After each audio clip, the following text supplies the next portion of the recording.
ఓ సూర్యుడో, ఓ సూర్యుడో, యో సూర్యుడయా.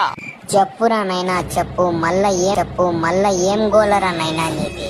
ఏం గోల చెప్పు. నా గోల్ ఏముంటది చెప్పు సూర్యుడయ్యా, నా గోల్ ఏం లేదు.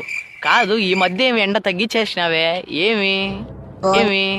పోనీలే పాపంలే అని చెప్పి కొంచెం జాలి దయ వస్తే ఎండల్ని తగ్గించారా? పెంచమంటే పెంచుతారు రే.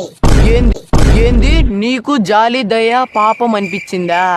ఎండాకాలంలో అంత వేడిలో మేము చచ్చిపోతా ఉంటే యో సూర్యుడయ్యా మాకు కొంచెం ఎండల్ని తగ్గించయ్యా అని బతిమాలుకుంటే అప్పుడు ఇంత కూడా జాలి దయ రానిది, ఇప్పుడు నీకు జాలి దయ వచ్చిందంటే మేము నమ్మాలా? ఏమరా రే, నాకే బ్లాక్ మెయిల్ చేస్తున్నావా? నేను అనుకున్నాననుకో మళ్ళా 100 డిగ్రీలు తీసుకుని వచ్చి ఒక్కొక్కడికి చుక్కలు చూపిస్తా. అర్థమైందా? నాతో పెట్టుకోవద్దు రే. అయినా నేను ఎందుకు నీకు బ్లాక్ మెయిల్ చేస్తా చెప్పు సూర్యుడయ్యా? ఉన్నే మాట మాట్లాడుకుందాము. నీకు సీజన్ అయిపోయింది కదా, నీ సమ్మర్